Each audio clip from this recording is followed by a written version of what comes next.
Images of pilots and aircraft filled the television screen as Stephanie recounted the story of a local Navy pilot, now an astronaut. Flashy red hair cascaded over Stephanie's shoulders, framing a perfect freckled face and green eyes. Daddy's eyes closed again. Eyelids shuttered on consciousness. The morphine drew him into a land of fitful dreams.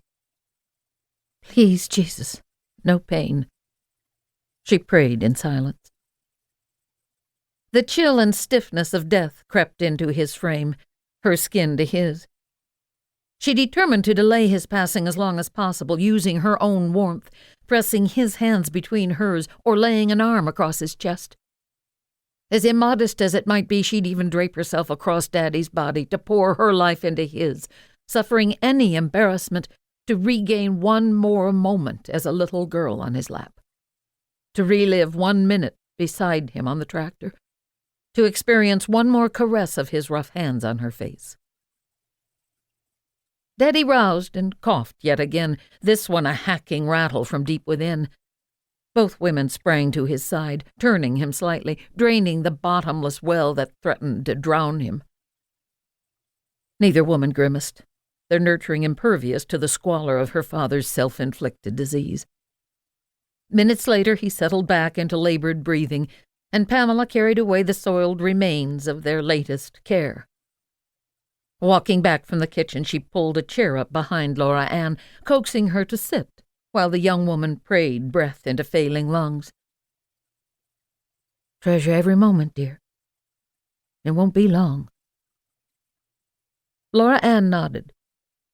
The nurse's empathy for the needs of the dying blessed many in this little valley of the Middle Island Creek, a forgotten backwater in this rural corner of West Virginia.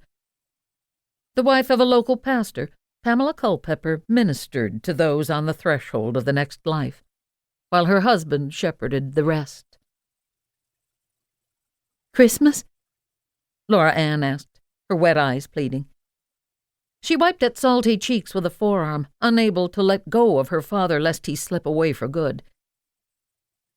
Pamela walked around the bed and stood by the window, shivering as she stared out at the night. Winter's breath found its way around loose panes, feeding a river of frigid air that flowed across the old bedroom. "Are you sure you want this to drag out that long?" the nurse asked with a shake of her head. Her face washed in the pale white of bright moonlight on a winter solstice evening. "Let God take him. In his time." Laura Ann shuddered, looking away from the window back to the purple-chapped lips of her father. "I'll care for him tonight. You take over in the morning." Pamela's shoes clacked on well-worn oak as she crossed the room in silence. Passing Laura Ann, her hand lingered on the girl's shoulder, strong warmth that radiated, "I understand." They connected for a brief moment, and then she departed. Looking across the bed, her head cradled into Daddy's side, Laura Ann stared at the full moon where it rose above a ridge to the north. Stark poplars silhouetted against the white orb stood like soldiers arrayed about their small farm, a tiny island of life in the middle of the frozen Appalachians. Tall woody guardians basked in the brilliant cold, holding death and the mortgage bankers at bay. But for how long?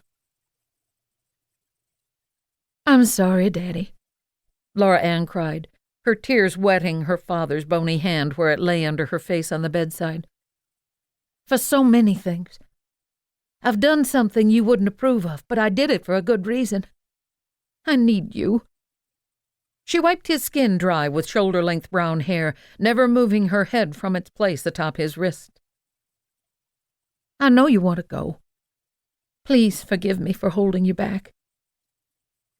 Pain clawed its way out of her, sobs dislodging themselves from a place deep inside, a crypt so hidden she'd never known it existed, a place he'd told her of once, when talking about her departed mother, a place she'd never understood. Until now. "Your mama," he'd said so many times, then turned away, chin quivering.